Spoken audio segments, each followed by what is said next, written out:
साक्षीला तिच्या आईची खूप आठवण येत होती. घरात सगळ्यांना खूप वाईट वाटते. प्रदीप ही येऊन कुणालच्या आईला खूप काही सांगतो. साक्षी झोपली होती. कुणाल रूममध्ये येतो. तिच्या निरागस चेहऱ्याकडे एकटक बघत होता. नकळत तिच्या डोळ्यातून पाणी येते. तो तिच्याजवळ जातो. ए बायको, किती उशीर झोपली आहेस? उठ लवकर. तो तिच्या गालाला हात लावत बोलतो. तो त्याचा हात लगेच पाठीमागे घेतो. तिला खूप ताप आला होता. त्याला खूप टेन्शन आले होते. आत्ता तर ही हॉस्पिटलमधून घरी आली होती. त्याला तिच्या तब्येतीची खूप काळजी लागली होती. काय करावं हेच सुचत नव्हते. तिचं सारखं रडणं, सारखं स्वतःला त्रास करून घेणं हेच त्याला पटत नव्हते. तिला कसं समजवायचं हेच त्याला कळत नव्हते. तो विचारात हरवून गेला होता. साक्षी उठून त्याला मिठी मारते. अहो, मला भूक लागली आहे, ती हट्ट करत बोलते. तो गालात हसतो. साक्षी, तुला एक बोलायचं होतं. कुणाल तिला बाजूला करत बोलतो. अहो, मला भूक लागली आहे, ती चिडून बोलते. तो काहीतरी बोलत असतो. ती रागाने बाहेर निघून जाते. आई आई, मला भूक लागली आहे, ती ओरडत खाली येते. सगळेजण रूममधून बाहेर येतात. तिला बघून त्यांना जरा बरं वाटतं. काय झालं साक्षी? कुणालची आई बोलते. मला भूक लागली आहे, साक्षी गाल फुगून बोलते. वहिनी, साक्षीसाठी काहीतर खायला आण, कुणालची आई कुणालच्या मामीला बोलते. कुणालची मामी तिला जेवायला आणून देते. ती पोट भरून जेवते. सगळेजण तिच्या चेहऱ्याकडे बघत होते. मॅडमचा मूड कसा आहे त्याचा अंदाज ते लावत होते. सगळेजण माझ्या चेहऱ्याकडे का बघताय? माझ्या चेहऱ्याला काय झालं आहे का? साक्षी तिचा चेहरा पुसत बोलते. काही नाही म्हणून सगळेजण एक साथ माना डोलवतात. सगळेजण एक दीर्घ श्वास घेतात. ती खुश तर सगळेजण खुश. साक्षी बाहेर बसायला जाते. नीतू तिच्याजवळ येते. दोघीही गप्पा मारत बसल्या होत्या. थोड्या वेळाने साक्षी रूममध्ये जाते. कुणाल त्याची बॅग पॅक करत होता. अहो, तुम्ही कुठे चालला आहात? साक्षी त्याच्याजवळ येऊन बोलते. साक्षी, चल लवकर, तुझी ही बॅग पॅक कर. आपण आपल्या घरी जायचं आहे, तो बोलतो. आणि आई, नीतू ते पण आपल्यासोबत येणार आहेत? साक्षी बोलते. नाही, ते अजून 4-5 दिवस राहणार आहेत. कुणाल बोलतो. मग मी त्यांच्यासोबत येते, साक्षी बोलते. साक्षी, तो खूप जोरात ओरडतो. ती दचकून जाते. प्रत्येक वेळेला हट्ट करत बसू नकोस, चल बॅग पॅक कर. कुणाल रागात जोरात ओरडतो. मी त्यांच्यासोबतच येणार आहे, ती चिडून बोलते. साक्षी, मला खूप रागाला आणू नकोस. तुला एकदा सांगितलेलं कळत नाही का? तो चिडून बोलतो. त्याचाही राग अनावर झाला होता. प्रत्येक वेळेला ती लहान मुलांसारखी हट्ट करत बसत होती. साक्षी, आईच्या मैत्रिणीच्या मुलीचे लग्न आहे. ते सगळेजण 2-4 दिवस राहणार आहेत. कुणाल तिला समजावत होता. मग मी पण लग्नाला जाणार, साक्षी बोलते. कशाला? तिथे रडायला जाणार आहेस का? कुणाल बोलतो. अहो, मी नाही रडणार, साक्षी बोलते. नको ग बाई, तिथे रडून माझी इज्जत घालवशील, कुणाल वैतागून बोलतो. ती गाल फुगून बेडवर बसते. तो गालात हसतो. साक्षी, तुला राहायचं आहे तर राहा, मी जातो. तिथे गेल्यावर तू जोपर्यंत येत नाहीस तोपर्यंत मी जेवणार नाही. आणि तू आल्यावर मी तुला मिठीत घेणार नाही, कुणाल बोलतो. साक्षी कुणालला जाऊन मिठी मारते. अहो, तुम्ही असं कसं बोलता? ती बोलते. मग तू पण इतका हट्ट करू नकोस ना, कुणाल तिच्या डोळ्यात डोळे घालून बोलतो. मी कायम अशीच राहणार. आपल्याला बाळ झालं तरी पण, साक्षी बोलते. आपलं बाळ? कुणाल तिच्या डोळ्यात डोळे घालून बोलतो. हो, आपलं बाळ जरी झालं तरी पण मी माझा हा हट्टपणा नाही सोडणार, साक्षी बोलते. तो तिच्याकडे एकटक बघत होता. साक्षी त्याला बाजूला सारून बॅग पॅक करायला घेते. साक्षी, तू येणार आहेस? कुणाल खुश होऊन बोलतो. हो, मी आता समजदार झाली आहे, साक्षी भुवया उंचावून बोलते. कुणाल मोठ्याने हसतो. आता काय झालं? साक्षी चिडून बोलते. काही नाही ग, माझी साक्षी आता खूप समजदार झाली आहे. आता मला उपाशी राहावं लागणार नाही, तो बोलतो. तो काय बोलला ते साक्षीला कळत नाही. हो, मी रोज जेवण बनवणार, साक्षी बोलते. अवघड आहे माझं, तो मनात बोलत हसतो. तिला मदत करून ते दोघेजण खाली येतात. सगळेजण चहा पीत होते. कुणाल, नीट जा आणि माझ्या साक्षीला काही त्रास देऊ नकोस, कुणालची आई बोलते. आई, मी जात नाही, ते जबरदस्ती नेत आहेत, साक्षी हसत बोलते. सगळेजण तिच्या बोलण्यावर हसतात. तिला सगळेजण निरोप देतात. प्रदीप तिथेच थांबला होता. कीर्ती रागात रूममध्ये फेऱ्या मारत होती. सुनंदा काकी तिथे येतात. आत्या, मी आता तुझ्यावर विश्वास ठेवणार नाही. तू मला फक्त खेळवत आहेस. आता मीच काहीतरी करते. कीर्ती रागात मोठ्याने बोलते. ए बाई, आवाज जरा खाली. कोणीतरी ऐकतील. सुनंदा काकी रागात बोलते. आत्या, तुला काही कळतंय का? आता तिथे त्या दोघांशिवाय कोणीच नसणार. ते दोघे एकत्र येतील. कीर्ती रागात बोलत होती. हो ग, मला सगळं माहीत आहे. पण मला काहीच सुचत नाही. सुनंदा काकी बोलते. आत्या, आता तू काहीच करू नकोस. आता जे काही करेल ते मीच करते. कीर्ती दूरवर नजर टाकत बोलते. आता तू काय करणार आहेस? जे काही करायचं आहे ते सांभाळून कर. यात कुणाचं नाव आलं नाही पाहिजे. आणि माझं तर नाहीच, सुनंदा काकी बोलते.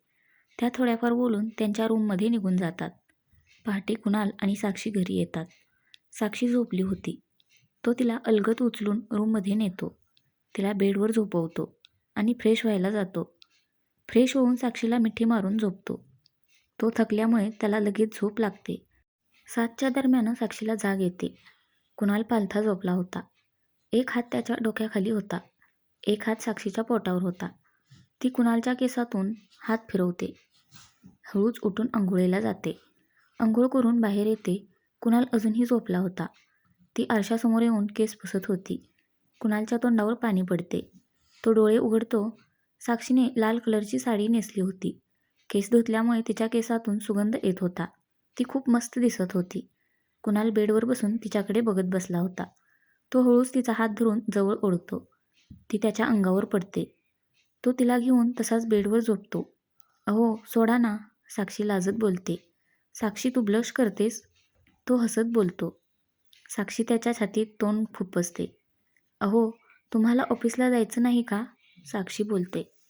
जायचं आहे, पण तोंड गोड केल्याशिवाय मी सोडणार नाही. कुणाल हसत बोलतो. अहो, मी खूप जोरात ओरडेन. साक्षी हसत बोलते. हा ओरड. इथे तुझं कोण ऐकायला आहे तेच बघतो. कुणाल बोलतो. अहो, साक्षी काकुळतीला येऊन बोलत होती. आधी माझी किस, कुणाल बोलतो. ती हळूच त्याच्या गालावर किस करते. त्याला पाठीमागे ढकलून पळून जाते. साक्षी, अजून 4-5 दिवस तू माझ्या हातात आहे. इथे कोणीच नाही. कुणाल हसून बोलतो. तो फ्रेश व्हायला निघून जातो. साक्षी खाली चहा नाश्ता बनवते. तो खाली येतो. दोघेही हसत खेळत चहा नाश्ता करतात. बायको, घरातील कामं आवरून आराम कर आणि जेवून घे. मला यायला वेळ होईल. माझी वाट बघत बसू नकोस. कुणाल तिला मिठीत घेऊन बोलतो. अहो, लवकर या, मला खूप भीती वाटते. साक्षी त्याला घट्ट पकडत बोलते. बायको, इतक्या दिवसातून ऑफिसला जात आहे. खूप कामं पेंडिंग पडली आहेत. राणी तरीही लवकर येतो. तो बोलून तिच्या कपाळावर किस करून निघून जातो. कुणाल ऑफिसमध्ये येतो. प्रदीप नसल्यामुळे त्याला कामाचा खूप लोड पडला होता. तरीही त्याची नजर सारखी लॅपटॉपवरच होती. साक्षी काय करते काय नाही याच्याकडे त्याचे लक्ष होते. तिला कुणाल कोल्हापुरातच ठेवणार होता, पण त्याचा कीर्तीवर विश्वास नव्हता. ती काहीही करू शकते म्हणून कुणाल साक्षीला इकडे घेऊन आला होता. साक्षी घरातील कामं आवरून कुणालच्या आईला फोन लावते. त्यांच्यासोबत थोडा उशीर बोलून फोन ठेवून देते. तिला आता काहीच काम नव्हतं. ती सगळ्यांना फोन लावून बोलत बसली होती. ती किरणला फोन लावते. हॅलो दादा, कसा आहेस? साक्षी बोलते. कोण आहे? मी कोणाचा दादा वगैरे नाही. किरण बोलतो.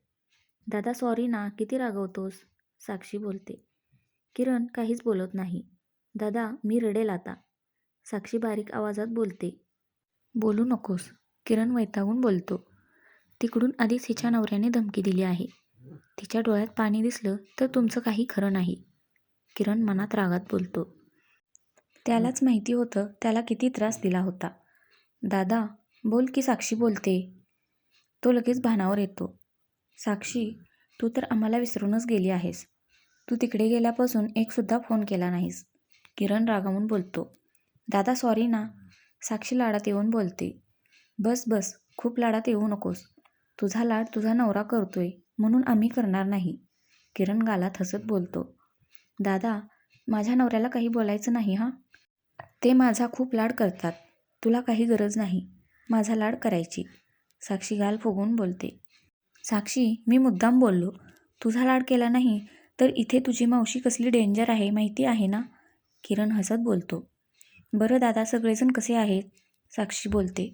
सगळेजण मजेत आहेत. आणि साक्षी, इकडे यायचं आहे की नाही? कॉलेजला किती दिवस सुट्ट्या घेतल्या होत्या? तुझ्या सुट्ट्या संपल्या आहेत, किरण बोलतो. साक्षी डोक्यावर हात मारून घेते.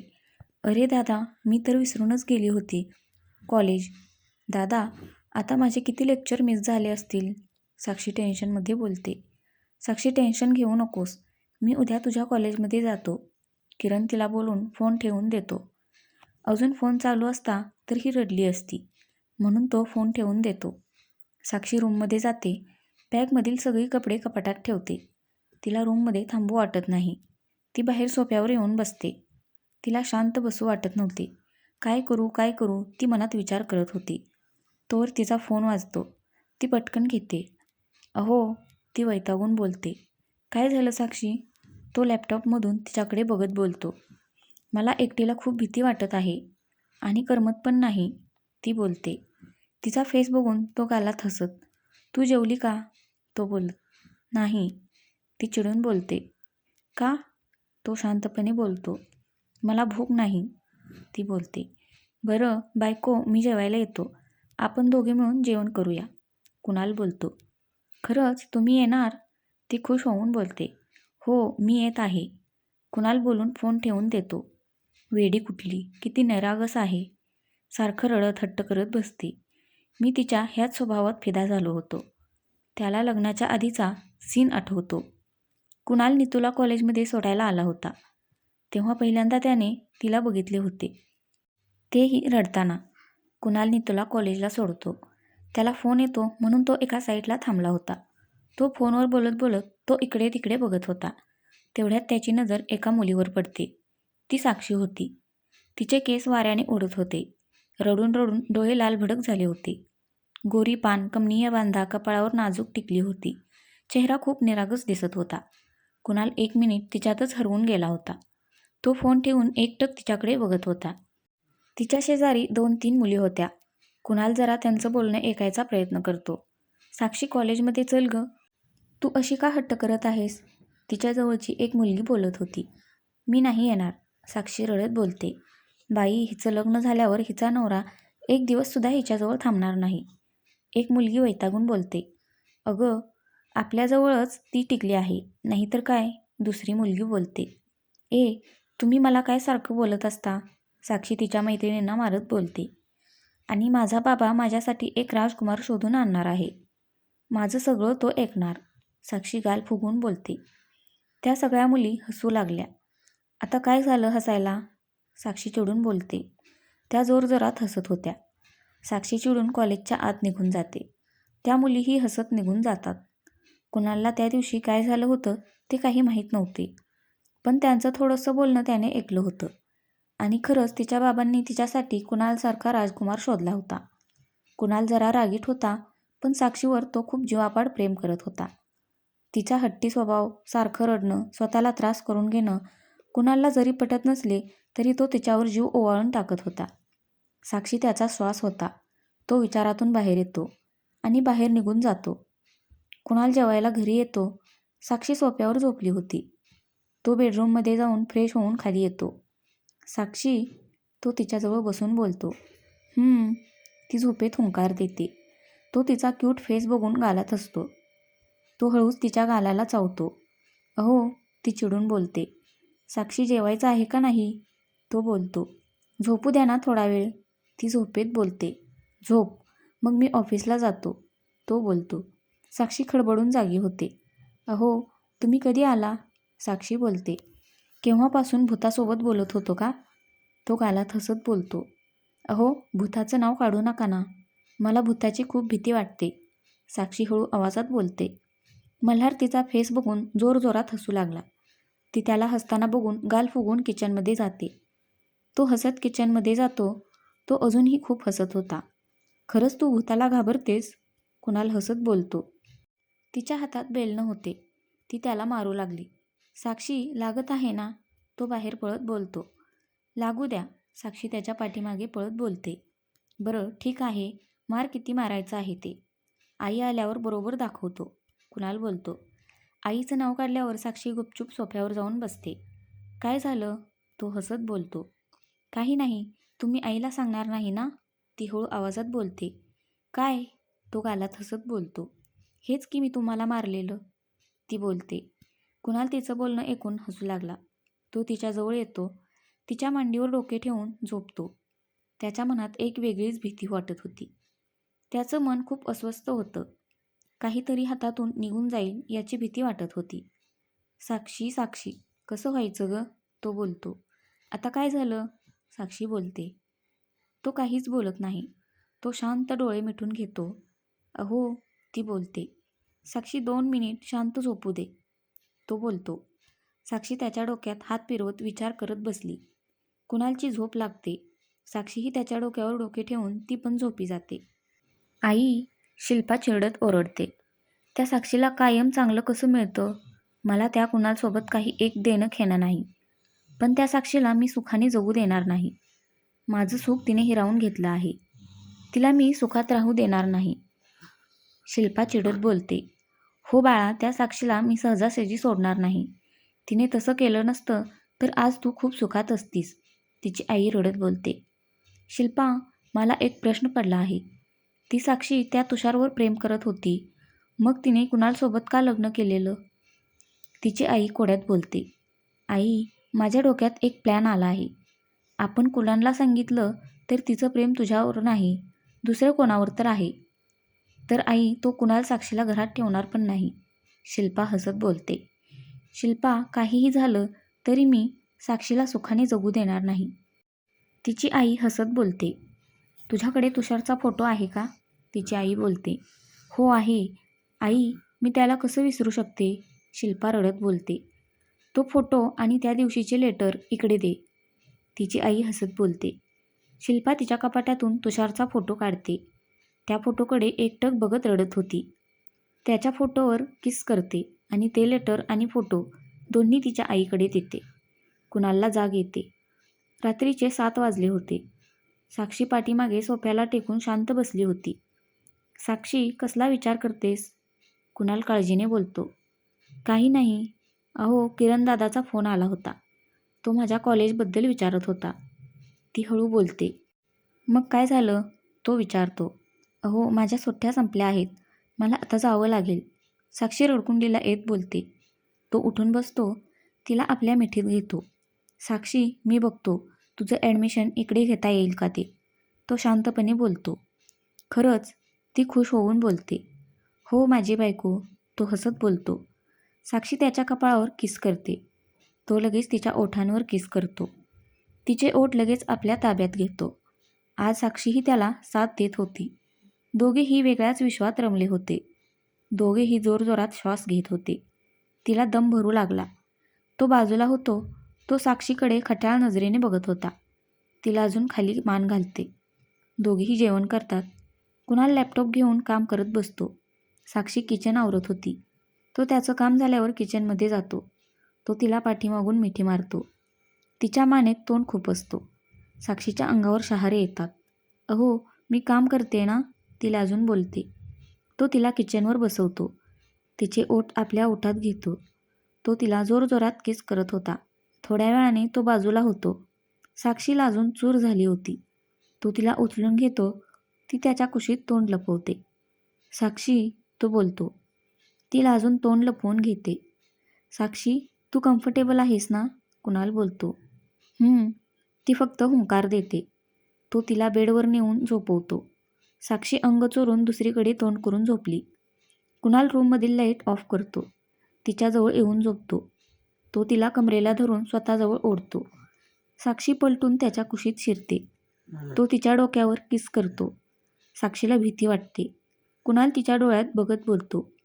हो, ती हळू आवाजात बोलते. तिचे अंग थरथर कापत होते. तो हळूच तिच्या ओठांवर ओठ ठेवतो. तो हळूहळू किस करत होता. तीही नॉर्मल होत त्याला साथ देऊ लागते. ती त्याच्या पाठीवरून हात फिरवत होती. त्याचेही हात तिच्या सगळ्या शरीरावरून फिरत होते. तो तिच्या साडीच्या निऱ्या खाली ओढतो.